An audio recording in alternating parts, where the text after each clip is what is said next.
They say a man becomes dangerous the day he stops begging for love and starts giving himself the respect the world refused to offer for so long. And that's exactly what happened to him, because for years he lived as if love was something he had.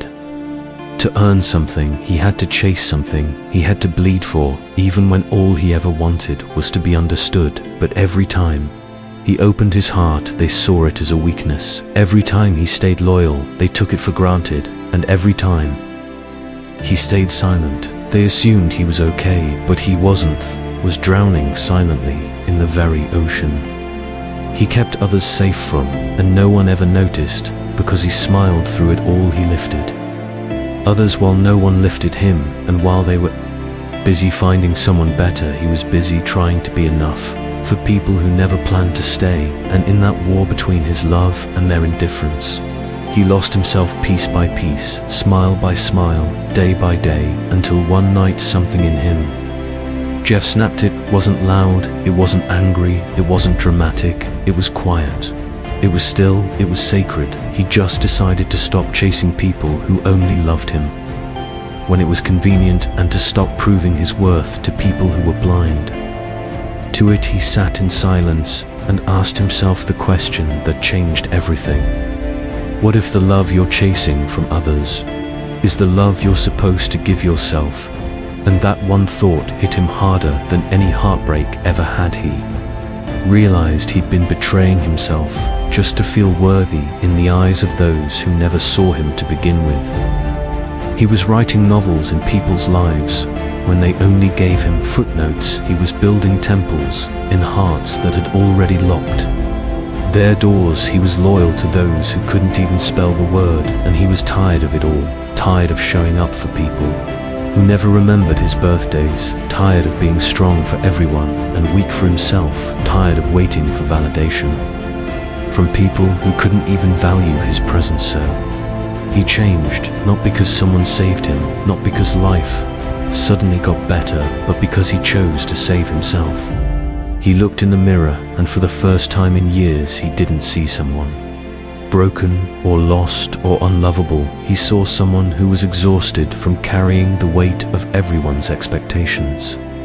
He saw someone who had scars that told stories of survival, not defeat.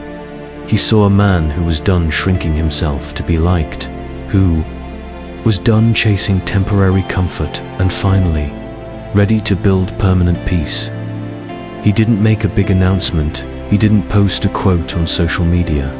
He didn't tell anyone. He just moved differently. He stopped answering texts that drained him, stopped showing up in places where his presence wasn't appreciated, stopped explaining himself to people who had already made up their minds about him. He replaced guilt with boundaries and replaced begging with silence, because sometimes your growth will offend those who benefited from your lack of it, and he was okay with that.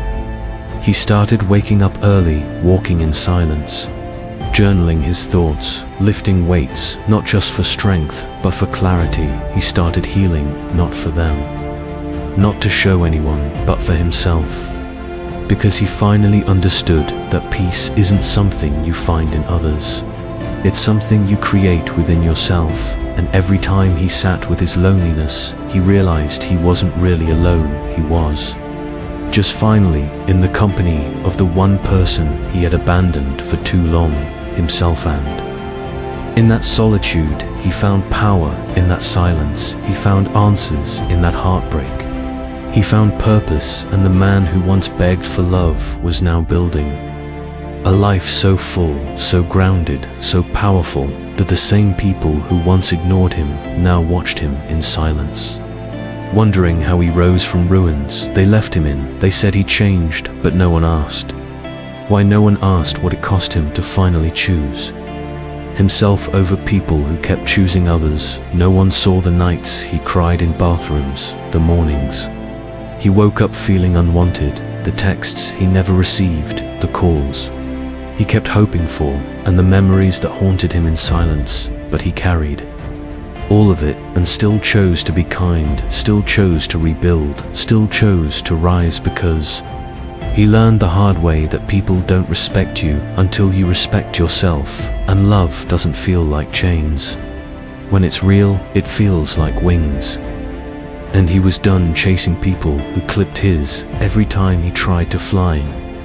Now he walks slower, speaks softer laughs, a little deeper, and lives a lot freer. Because he knows that peace doesn't come from being accepted, it comes from accepting yourself. And if he has to walk this journey alone, he will, but he'll never again beg for a seat at tables. He had the power to build himself. They used to call him emotional too, sensitive to soft, but they never knew he was simply someone who felt deeply. Someone who loved fully, someone who gave everything and asked for nothing, but that man is gone. Now, not because he became cold, but because he became wise, because he understood that his heart isn't weak, it's rare, and it deserves to be protected, not played with. So, if you ever find him distant, don't mistake it for bitterness. He's just choosing himself now. And if you ever wonder why he doesn't call anymore, it's because he learned that silence is often louder than 1,000 explanations. And if you ever think he changed, you're right, he did, but only because life forced him to, and he's finally okay with being misunderstood. Because peace greater than proving, and maybe, just maybe, one day they'll realize what they lost. But by then he'll be too far gone, not in anger, not in hate, but in healing, in wholeness, in peace. Because when a man stops chasing love and starts respecting himself, he doesn't just rebuild, he becomes someone unstoppable.